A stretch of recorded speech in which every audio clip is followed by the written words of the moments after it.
Elas são misteriosas. Alguns as consideram estranhas, outros as reverenciam, poucos as compreendem. Por causa de suas crenças, milhares foram mortas e torturadas.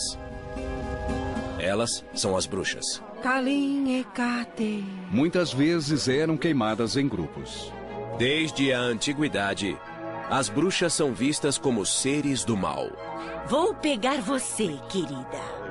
Hollywood usou a imagem das bruxas como um modo de contar histórias fantásticas. Mas as bruxas de hoje dizem que essas histórias não são verdadeiras.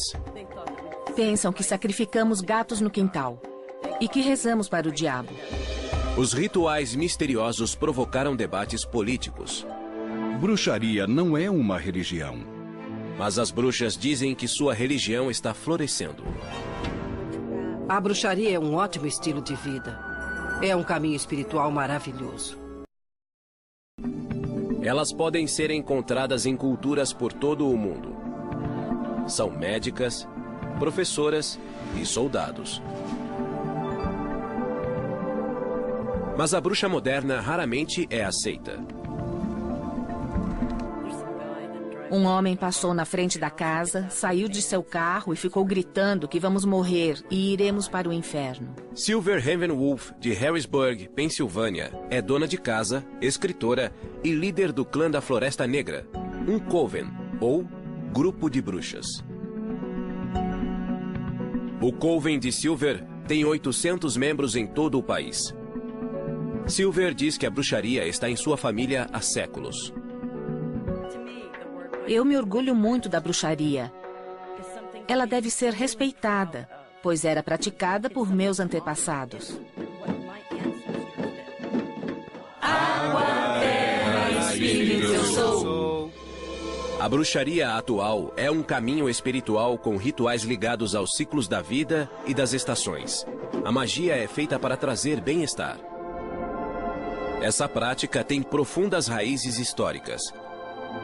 E apesar da imagem negativa, mulheres e homens como Christoph Penczak orgulham-se de ser bruxos. Sou um bruxo, pratico bruxaria e uso essas palavras. A palavra bruxa está ligada à palavra Wicca. A maioria dos bruxos entende a palavra Wicca como moldar, formar ou mudar. Wicca também é o nome da religião moderna que se baseia nas tradições da bruxaria. Mas nem todas as bruxas praticam a Wicca. Essa é uma ideia equivocada. O maior equívoco é que adoramos Satã, o mal. Nem sabemos quem ele é e não temos uma divindade do mal. O caminho da bruxaria data de mais de 2000 anos. O caminho da bruxaria.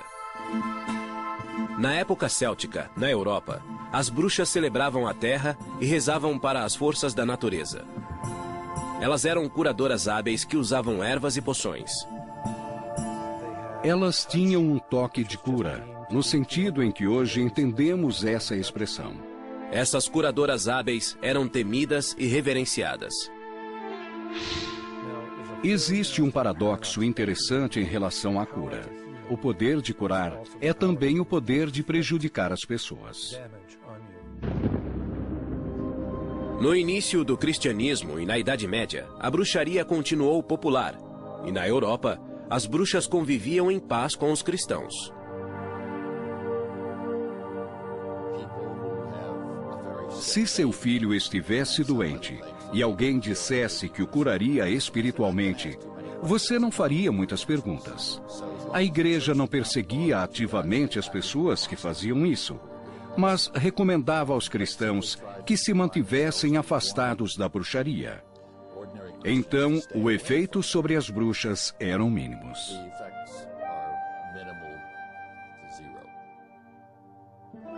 Em 1231, a Igreja Católica Romana criou a Santa Inquisição para capturar heréticos. No século XIII, as autoridades cristãs reprovaram a bruxaria, pois acreditavam que as bruxas adoravam o demônio.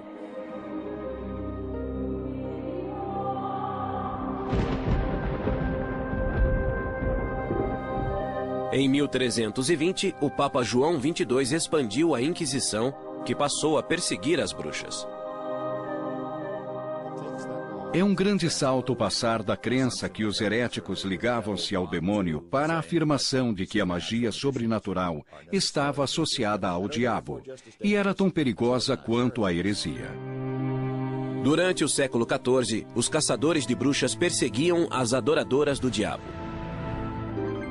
Milhares de pessoas, na maioria mulheres, foram enforcadas ou queimadas. Em 1486, 2 monges dominicanos publicaram o Malleus Maleficarum, o martelo das bruxas. O Malleus Maleficarum é o primeiro livro sobre bruxaria que visa especificamente as mulheres. Uma dessas mulheres chamava-se Walpurga Hausmann, que morava em Dillingen, na Alemanha, em 1587. Walpurga era parteira há 19 anos. Mas quando houve uma série de mortes de bebês, suspeitou-se que fosse bruxa. O que provocava suspeitas contra uma parteira era um parto aparentemente normal que não acabava bem e o bebê morria sem um motivo claro. Se o bebê nascia deformado e morria, havia uma explicação racional. Walpurga foi presa e, sob tortura, ela confessou ter matado 43 bebês e sugado seu sangue, como uma vampira. A tortura só parou quando ela confessou aquilo de que era acusada. Walpurga foi condenada à morte e foi queimada viva. Em 1604, na Inglaterra, a lei da bruxaria tornou a prática um crime capital. Ironicamente, na mesma época, as bruxas apareciam no palco do Teatro Globe, em Londres. Duplo e pesado, fardo e infortúnios, arde o fogo e o caldeirão borbulha. Na famosa tragédia Macbeth, Shakespeare incluiu 3 bruxas que profetizavam. E isso tornou possível contar uma história interessante em que acontecem coisas incríveis e dar uma explicação plausível para esses acontecimentos. Em 1611, a Bíblia, na versão do rei Tiago, no Êxodos, capítulo 22, versículo 18, afirmou: "A feiticeira não deixarás viver." Essa versão chegou aos Estados Unidos no final do século XVII, quando os puritanos cruzaram o Atlântico. A cidade de Salem foi tomada pela histeria contra as bruxas.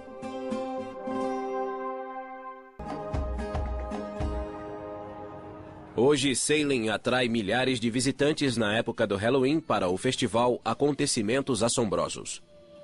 Mas 300 anos atrás, as bruxas não eram celebradas.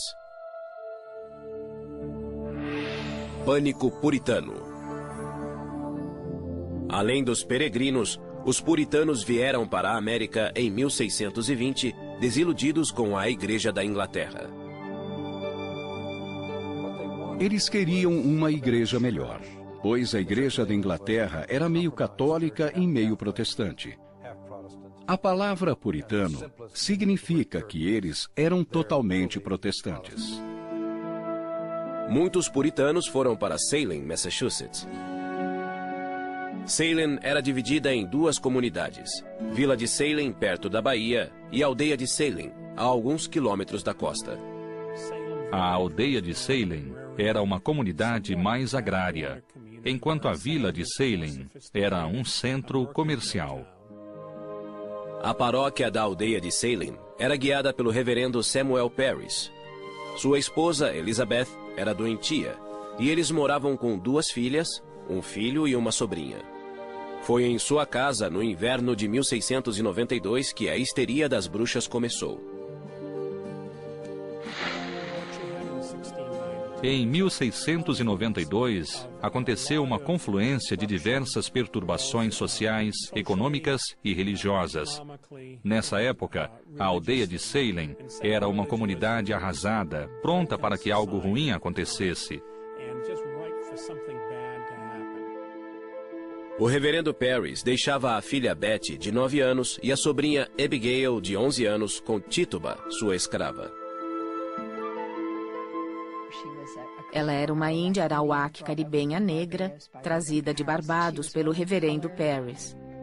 Certo dia, Tituba contou histórias fantasiosas de sua vida em Barbados, incluindo magia e voodoo.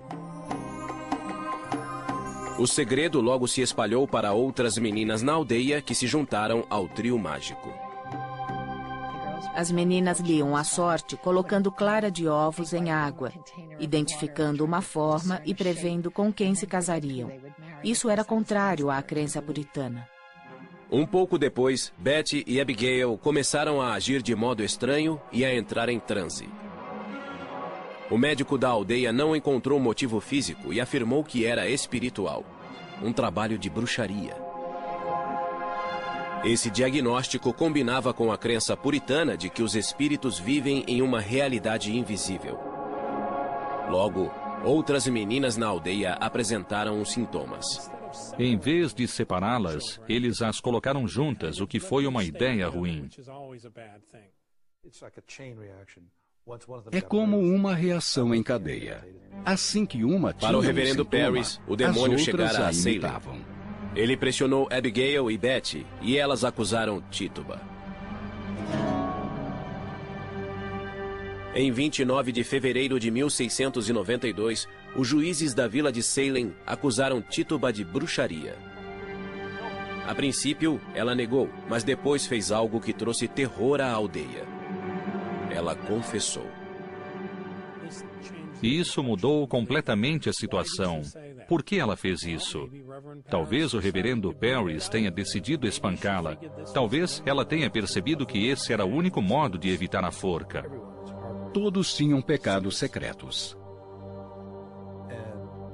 E isso cria uma enorme pressão para falar e confessar.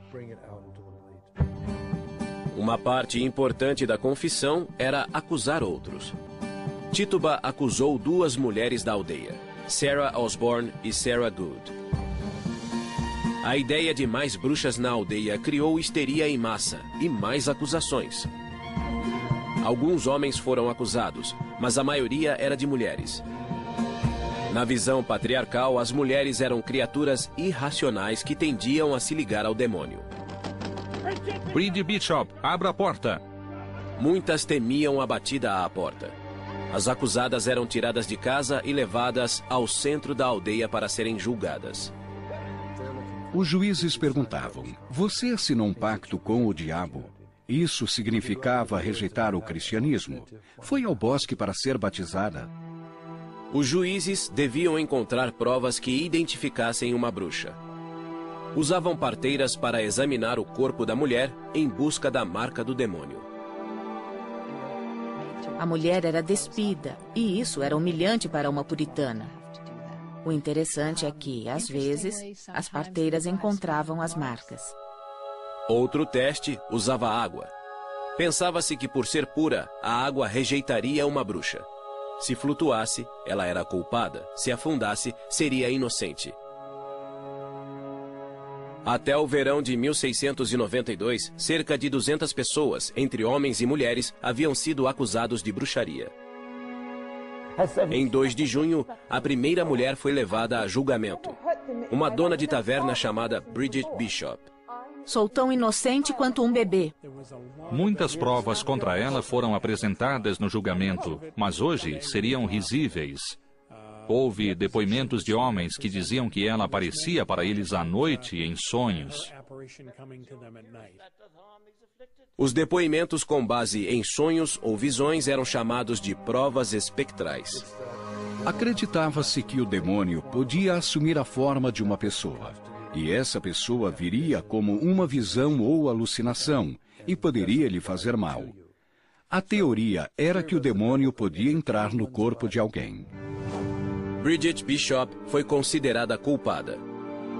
Ela foi a primeira a ser enforcada em 10 de junho de 1692. Um mês depois, em 19 de julho, Sarah Good teve o mesmo fim. As execuções continuaram no outono até que o governador William Phips interferiu, temendo que as acusações fossem falsas. O governador Phips ficou famoso por dizer: "Vou interromper os julgamentos até sabermos quais os critérios para ter certeza quem é de fato bruxa e quem não é." 14 mulheres e 5 homens já tinham morrido na forca, e outro homem havia sido espremido até a morte embaixo de uma prancha com rochas pesadas. 5 pessoas morreram na prisão antes do julgamento. Tituba foi libertada e vendida para outra família. 5 anos depois, em janeiro de 1697, mais de 12 pessoas confessaram depoimentos falsos. A vergonha dos julgamentos de Salem ajudou a acabar com a execução de bruxas nos Estados Unidos. Em 1992, 3 séculos depois, as vítimas foram lembradas em um memorial. A imagem da bruxa mudou, mas as percepções negativas persistiram e ganharam força. No final do século XVII, a caça às bruxas acabara na América e declinava na Europa. O iluminismo começava e a imagem da bruxa evoluiu novamente. Romantizando a bruxa. O século XVIII trouxe o fascínio pela ciência e a racionalidade. Era ridículo acreditar em bruxas que voavam e em bruxarias. No século XVIII, as autoridades disseram que a bruxaria era impossível, na tentativa de persuadir as pessoas a não temerem as bruxas. A lei inglesa refletiu a mudança. A Lei da Bruxaria, de 1736, anulou a lei anterior e afirmou que quem dissesse lançar feitiços seria multado ou preso como falsário. Na Alemanha, a última execução foi em 1775 e na Suíça, em 1782. Historiadores estimam que, até o final do século XVIII, 50 mil pessoas morreram como bruxas e 80% eram mulheres. Durante o século XIX, as classes cultas consideravam a bruxa como uma zombaria. Em vez de alguém que voava e fervia bebês em reuniões noturnas, a bruxa passara a ser uma criatura ridícula, com um chapéu velho e pontudo. A literatura infantil ajudou a transformar a bruxa em uma mulher tola e doente. Mas mesmo assim, as bruxas continuaram a assustar, especialmente no Halloween. O Halloween veio do antigo festival cético Samhain, que celebrava a colheita e honrava os mortos. O folclore transformou essa celebração em um festival assustador, no qual as bruxas ficavam à solta. A bruxa má, com o rosto verde, continuou a ser popular e voou até o século XX. Hollywood usou essa imagem para retratar a bruxa do oeste em O Mágico de Oz. O rosto verde, a roupa preta e o riso ameaçador combinaram-se para criar a imagem do mal. Vou pegar você, querida, e seu cãozinho também. Margaret Hamilton é o arquétipo da bruxa e sempre será. Todas as bruxas que vieram depois de Margaret Hamilton basearam-se nessa imagem, com o chapéu pontudo, o nariz comprido e a voz que todos conhecem, mas que não consigo imitar. Tudo isso é negativo. Nos dá uma imagem ruim e deprecia nosso valor. Bruxas modernas como Laurie Cabot sentem-se ofendidas com esses estereótipos populares. Laurie mora em Salem, Massachusetts, e veste as roupas tradicionais negras em público. É assim que ela honra as deidades respeitadas pelas bruxas, masculino e feminino, o deus e a deusa. Fiz um voto à deusa de usar as roupas negras e o pentagrama para sempre, em sua honra. Para Laurie, Ser uma bruxa é uma jornada espiritual guiada por uma antiga tradição. A bruxaria é um bom modo de vida e um caminho espiritual, um caminho científico, que é igual ou superior a todas as outras religiões. Laurie Cabot é conhecida como a bruxa oficial de Salem, Massachusetts. Ela recebeu esse título em 1977, quando o governador Michael Dukakis premiou-a por seu trabalho beneficente. Quando se candidatou a presidente em 1988, Dukakis foi criticado por seu gesto. Ele se arrependeu muito de ter usado a palavra bruxa. Talvez tenhamos prestado um serviço ao país. Laurie Cabot nasceu em 1933 em Wewoka, Oklahoma. Ela diz ter dons de vidência desde criança. Eu conseguia prever o futuro. E meu pai dizia, deve haver uma ciência por trás disso. Então, começamos a pesquisar em bibliotecas. Quando Laurie tinha 11 anos, a família mudou-se para Boston, onde ela e a mãe conheceram uma bibliotecária chamada Felicity. A bibliotecária percebeu algo familiar em Laurie e revelou um segredo pessoal. Ela murmurou, sou uma bruxa de Kent, Inglaterra, e acho que sua filha é uma bruxa. Minha mãe só fez, pois não sabia o que pensar. Felicity ofereceu-se para ensinar Laurie. A mãe de Laurie aceitou e foi com a filha até a casa de Felicity. Aos 16 anos, Laurie terminou seu treinamento, mas ainda manteve sua identidade de bruxa em segredo. Laurie gostava de se apresentar em público e aos 18 anos tornou-se bailarina. Eu dançava no Latin Quarter, uma boate chique em Boston, cujo dono era Lou Walters, pai de Barbara Walters. Trabalhei com Pierre Bailey, Frank Sinatra e Jimmy Durante. Quando ficou noiva, ela hesitou em contar ao noivo que era bruxa e preferiu dizer que era vidente. Depois de nos casarmos, eu contei que era bruxa.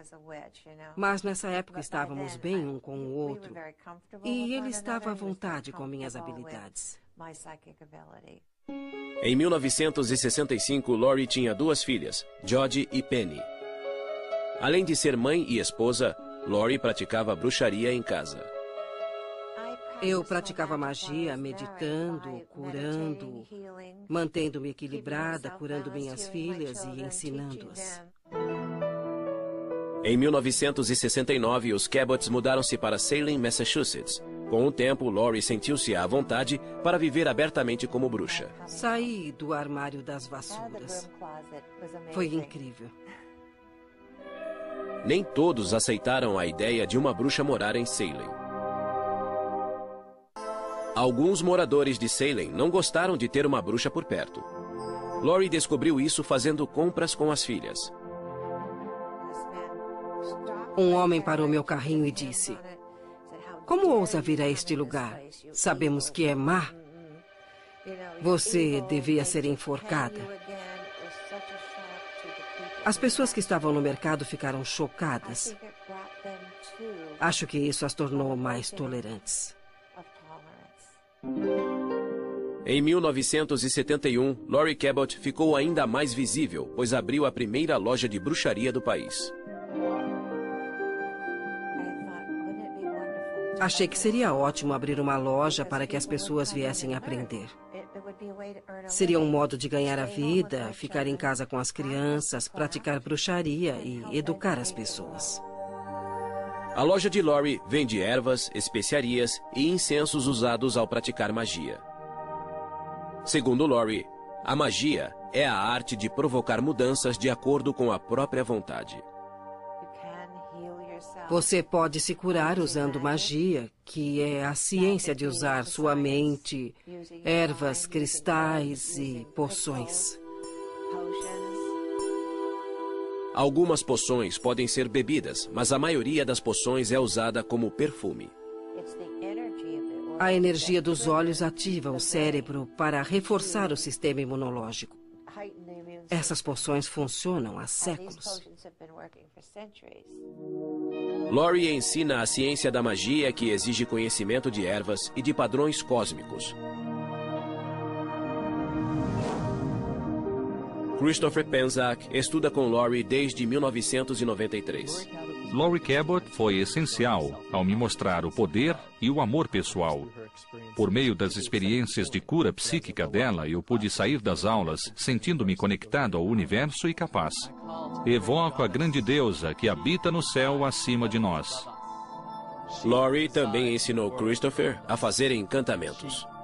Para uma bruxa, um encantamento é uma prece focada oferecida ao deus ou à deusa com uma intenção específica, geralmente para a cura. Peço que essas chamas queimem, deixando apenas cura, saúde e retidão. Desde 1995, Christopher dedica sua vida à magia. Ele ensina bruxaria e escreveu mais de 12 livros. Ele diz que é um bruxo, ao contrário da crença popular de que os homens são feiticeiros. Acreditamos que a palavra feiticeiro tem uma relação com a palavra traidor. Então, não gostamos dela. Sou um bruxo, pratico bruxaria e prefiro essas palavras. Christopher e Laurie acreditam que existe magia em todas as pessoas. Todos têm dons mágicos, todos têm talentos, mas é preciso tempo e treinamento para levar uma vida mágica. A vida mágica inclui a celebração de 8 festivais sazonais, chamados de sabás, que representam nascimento, morte e renascimento na natureza. Imbolc é celebrado em 2 de fevereiro e representa o fim do inverno e a chegada da primavera no hemisfério norte. No final do inverno, há uma sensação de congelamento no ar, mas o sol retorna à Terra. E é isso que evocamos. Estamos aqui para curar a Terra, para curar a nós mesmos, para trazer equilíbrio e bondade em lugar do mal e das feridas do mundo.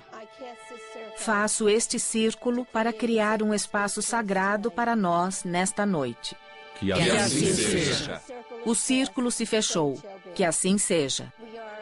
Estamos celebrando o Imbolc, que é ligado à deusa Bridge. Ela dará à luz o sol, que trará a primavera e um recomeço.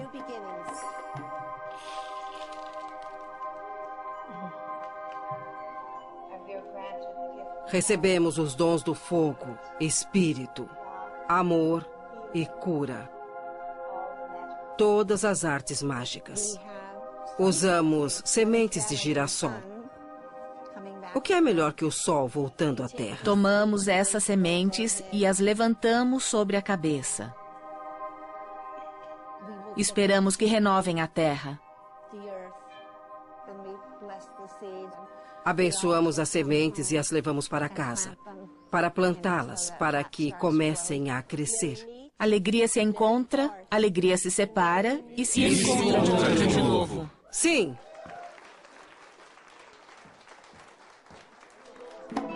Ao celebrar Imbolc e a primavera, Laurie e os bruxos têm a sensação de renascimento e equilíbrio. Receberam a energia dos 4 elementos e do espírito e vão levá-la para a vida diária em tudo que pensam e fazem. Mas nem todas as bruxas são tão abertas em público. Algumas ocultam sua identidade por causa de ameaças. As bruxas realizam rituais de cura há mais de 2000 anos e muitas continuam nessa tradição. Nos reinos dos poderosos. Às vezes elas se reúnem em círculos para rezar por cura e honrar os ancestrais. Segredos de uma bruxa. Silver Ravenwolf afirma descender de bruxas. Ela mora na Pensilvânia e escreveu vários livros de bruxaria, mas usa um pseudônimo. Assumi um pseudônimo porque moro em uma cidade pequena e sabia que haveria discriminação contra minha família. E assim foi. Seus antepassados foram perseguidos e em 1679 fugiram da Alemanha para a Pensilvânia. E com eles, trouxeram a tradição mágica da cura pela fé. Sem uma bênção. Silver diz que os cantos datam dos anos 1300. Sem uma bênção. Sem uma bênção. Sem uma bênção.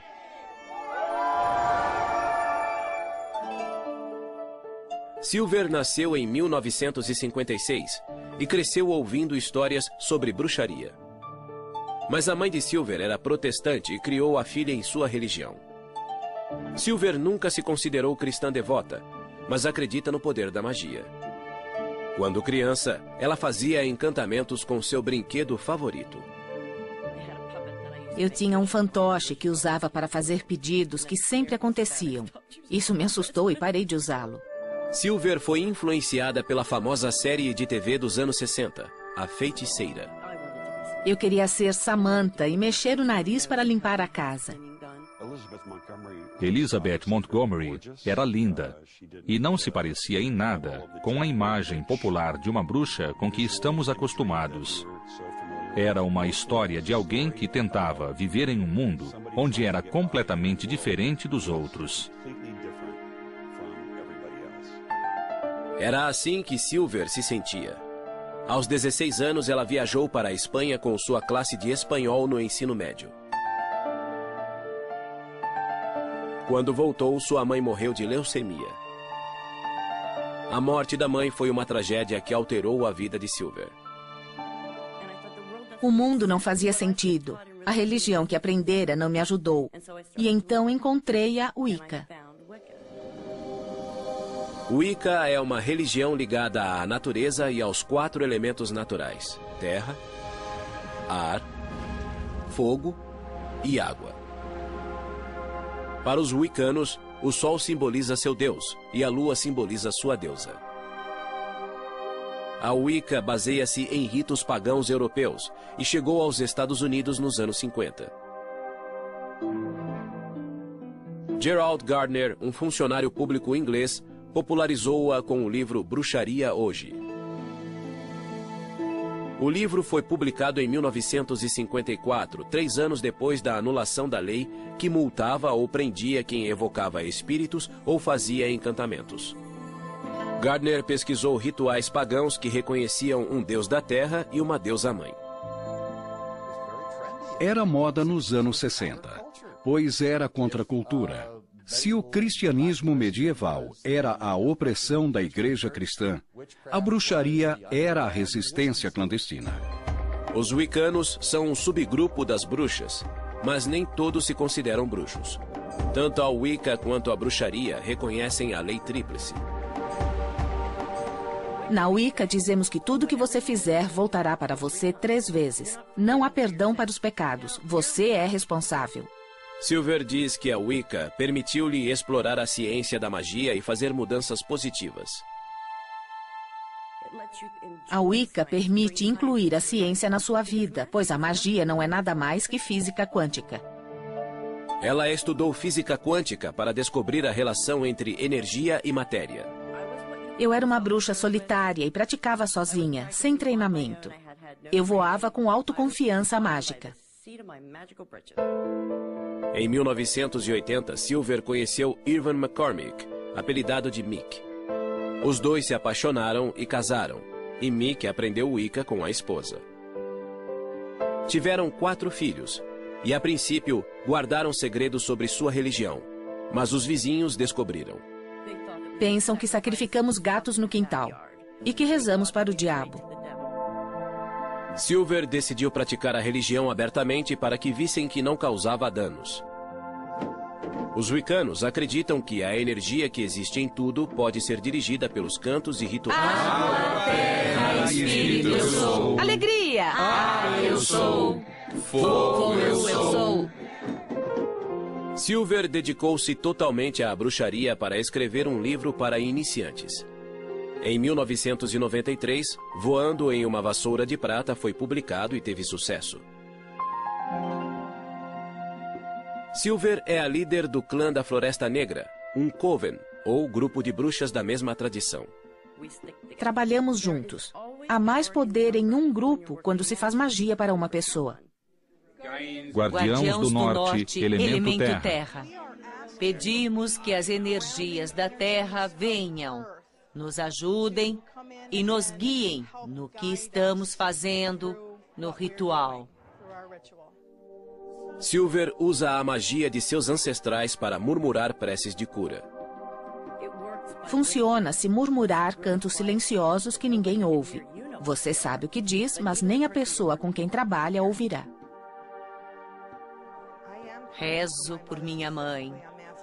Peço que os espíritos aliviem a dor e o sofrimento que ela suporta há bastante tempo. Não adoramos o demônio. Tem a ver com cura, com amor e luz e como respeitar a Terra. A filha de Silver, Fallin, é parte do Coven e é sargento do exército. A médica de 25 anos diz que foi discriminada por ser bruxa. Não é que o exército trate mal as bruxas, mas algumas pessoas têm dificuldade para conviver com quem é diferente deles. Mas uma viúva wicana acha que os militares foram injustos. E sua campanha por liberdade religiosa chamou a atenção de George Bush e da imprensa.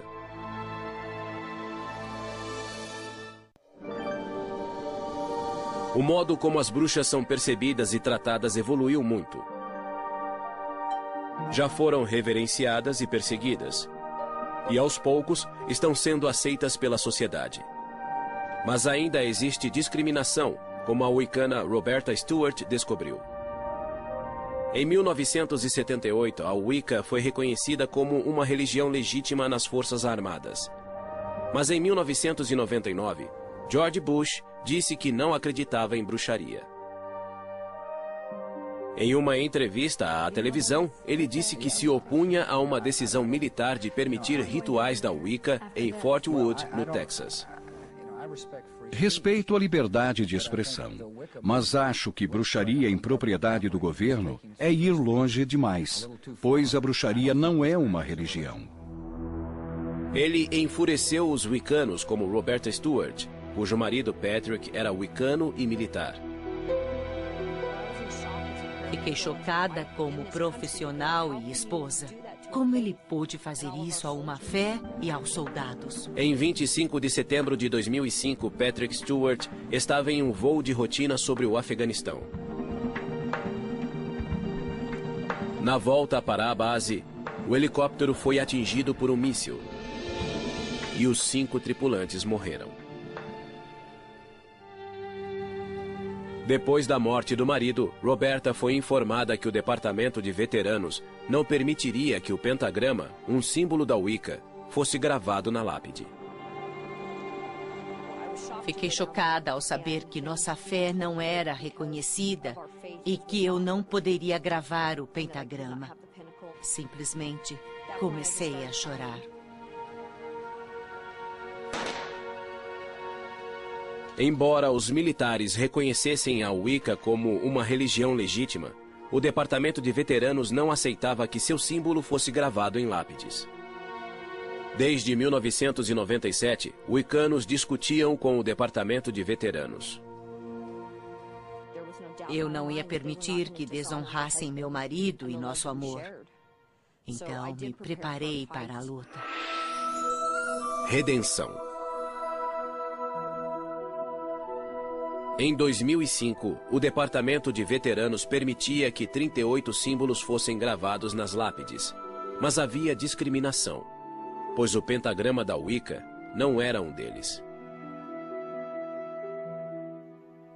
O secretário do Departamento de Veteranos me disse que não permitiam o pentagrama porque não aceitavam o Wicca como religião. Em 2006, Roberta levou seu caso à Justiça do Estado de Nevada. O memorial de Patrick Stewart está em um cemitério administrado pelo poder público sob a jurisdição do governo de Nevada. Em 19 de novembro de 2006, Roberta pôde gravar o pentagrama na lápide de Patrick, no memorial de veteranos em Fairlane, Nevada. Percebi que não podia parar nisso, pois além de Patrick, havia outros soldados wiccanos ou pagãos. Roberta e o grupo Santuário do Círculo processaram o Departamento de Veteranos. Em 23 de abril de 2007, o departamento concordou em incluir o pentagrama entre os símbolos aceitos. Por fim, Roberta recebeu um telefonema do presidente Bush. Ele se desculpou e fez comentários sinceros, dizendo que nunca negaria a liberdade de religião a um soldado. Isso encerrou o caso para mim. Os wiccanos de todo o país celebraram essa vitória que reafirmou a liberdade de religião para os militares. Aquela lápide, aquele soldado e os outros que morreram por nós deram uma contribuição enorme ao país e à nossa fé. Simplesmente enorme. Desculpe. Sinto um pouco de paz por saber que ele não morreu só pela guerra, mas morreu por uma causa e por nossa fé. Apesar da maior aceitação das bruxas, a cultura popular ainda é ambivalente diante delas. Em 1999, o filme A Bruxa de Blair as retratou como assustadoras. O público não vê uma bruxa nesse filme. Praticamente não se vê nada, além de movimentos de câmera.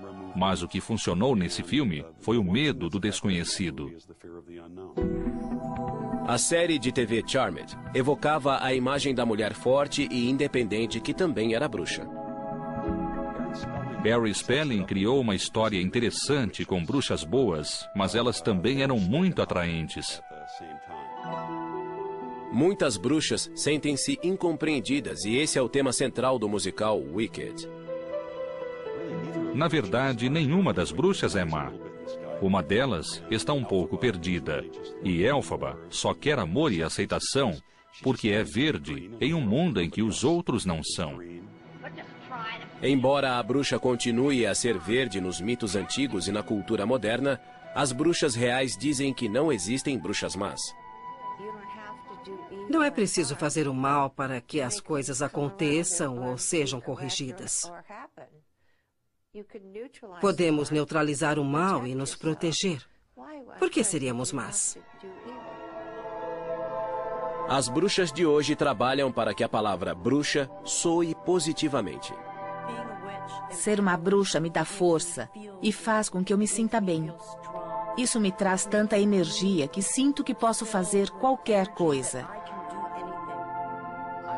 A bruxaria é uma tradição sagrada. Desejo que essa visão seja divulgada e não sejamos mais considerados maus. As pessoas precisam entender que isto é real e sério, e que podemos beneficiar a humanidade, mudar o mundo, curar as pessoas e curar a Terra por meio da magia.